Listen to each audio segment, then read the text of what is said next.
Hey guys, what is going on out there today? It is Brent Abel here at webtennis.com. And look, today I got a little story I want to share with you from way back in the day when I first started playing tournaments that really made a huge impact on me. And, the title of this thing, I'm not sure exactly what's showing up on your screen, but the title of this is A Dangerous Relationship. And obviously, this goes into pillar number 3, which is in the mental category of the skills that we've got to improve upon.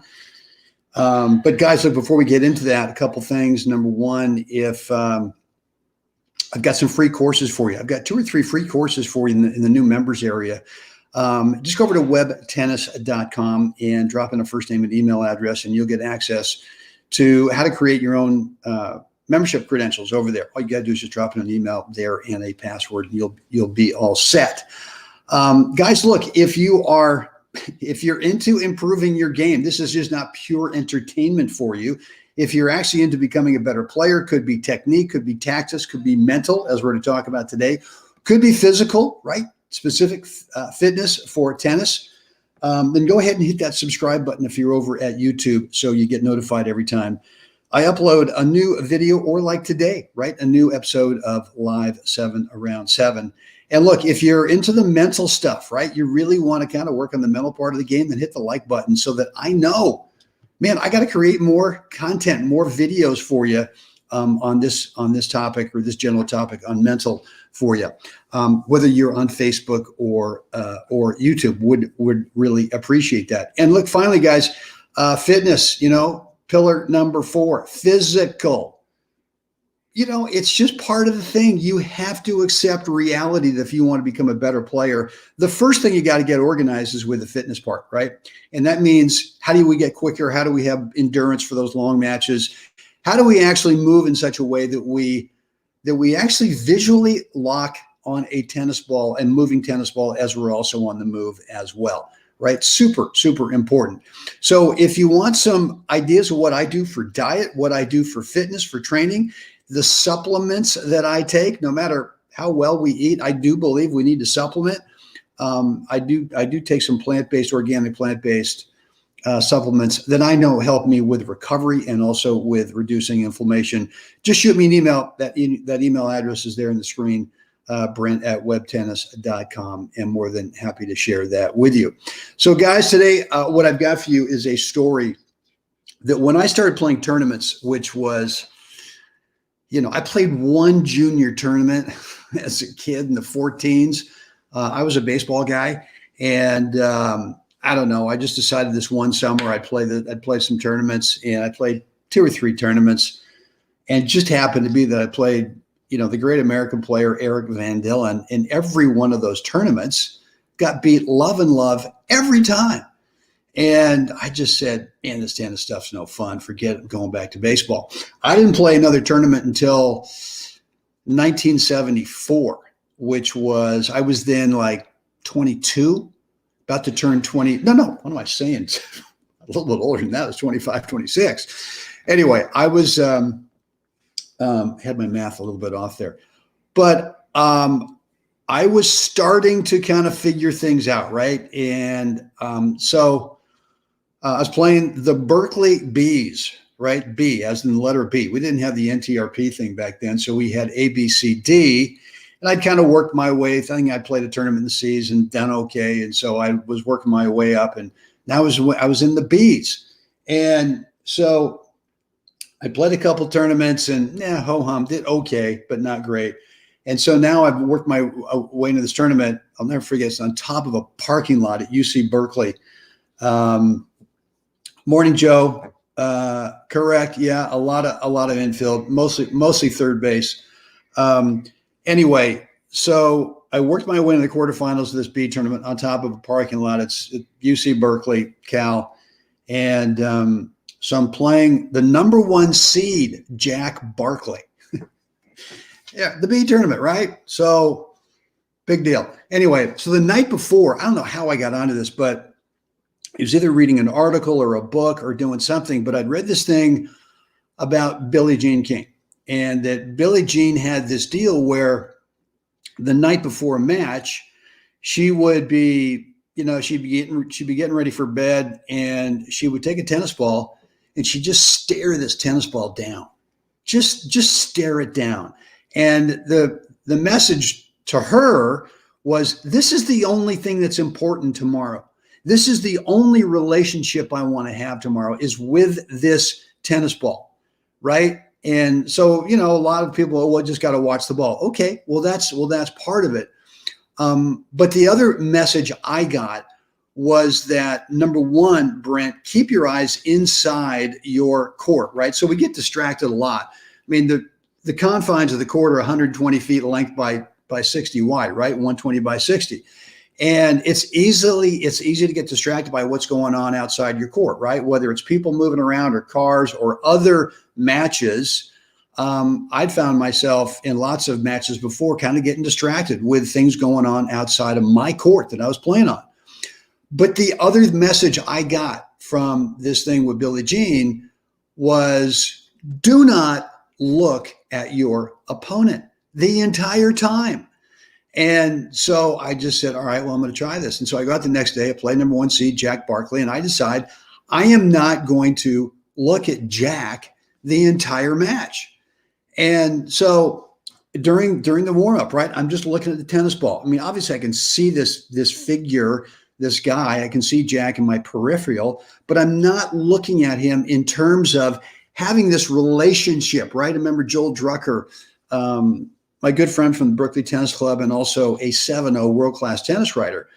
He once said that, tennis is a relationship game, right? You have this relationship with your opponent. And really what I think he meant was that you've got to be able to relate in terms of what do they not want? What types of shots, what parts of the court do they not want to go into, right? What kind of shots do they not want? And whether it could be a high looper, could be a low skidder. I don't know. It could be they got a horrible backhand. They don't, or a horrible forehand, and they don't want that, right? So the relationship Joel was talking about is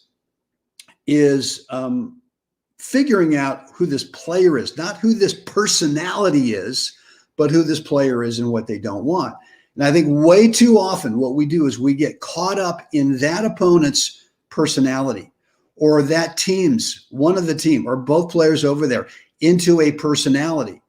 And so let me get back to the Jack Barkley thing. So Jack, good guy, right? I mean, no shenanigans over there, and no bad calls, or no drama boy over there.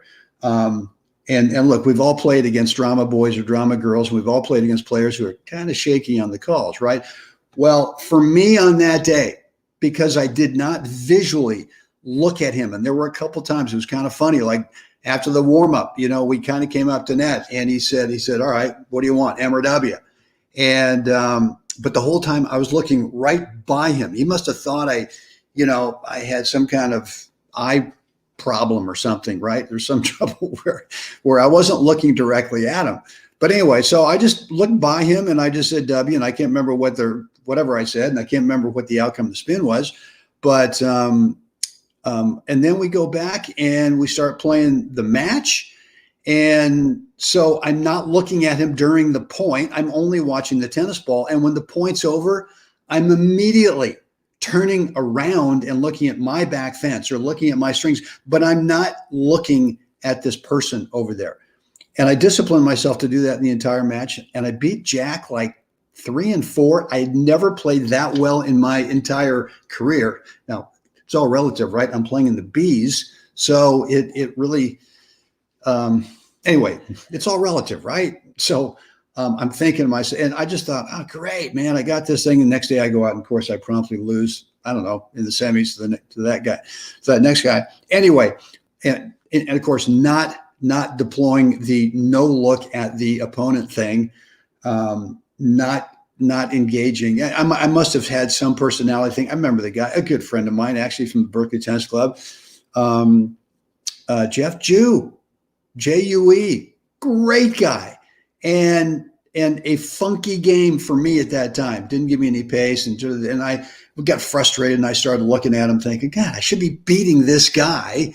I should be beating Jeff. And I did the opposite of the day before. I kind of got engaged, right? I had this relationship. Maybe he wasn't, but I had this relationship with him on that day, getting engaged and promptly lost. And so anyway, that's the story. And I learned a big lesson from that. And I'm telling you, when I play my best now, not only am I really working on my between points, my 4 parts between points routine, and if you want to get that, you can actually pick that up over at webtennis.com, no charge. But the other thing that I've got to be careful with is I got to make sure that I'm not getting sucked into a relationship with that opponent over there, either because I'm using it as an excuse that the guy's maybe close or tight in the calls, or maybe he's doing just some drama over there, and or there's maybe drama on another court, right? And so I think you're getting the message today. And the message could be that all you're going to do today in that match is just stay locked on the tennis ball. Do not engage anything with that opponent. And if you have to look at them, just look right by them. And, if there's some kind anyway, you'll figure that part out. So guys, that's it for today.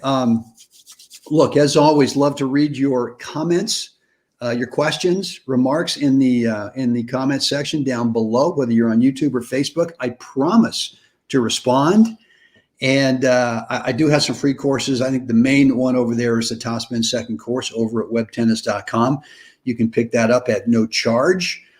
And then what else? Yeah, if you want to learn more about fitness, right? You want to know what I do for my diet. If you want to know what I supplement with, then just head on over to, don't head on over, shoot me an email, Brent@webtennis.com, and let me tell you what I'm up to with diet and supplements that really help me. I think with the 3 areas we got to work on. Number 1 is quickness, which helps with the spacing, right? We talked about spacing recently. If you are quick enough and you add spacing to your game, you start becoming a really consistent shot maker. Endurance, obviously, right? We're going to have some long grinders out there. Could be hot, could be whatever, but we've got to be able to, be quick, have good spacing for maybe a couple, 2-3 hours. But the other thing about getting fit is being able to visually much better track a moving tennis ball while you are on the move as well. Not easy, right? And so if you want to know more about that, Brent@webtennis.com. Guys, that is it for me today. Thanks for hanging out. As always, it is time. Get out there today. Do it. Help someone else have a spectacular day. Guys, we'll do this again tomorrow.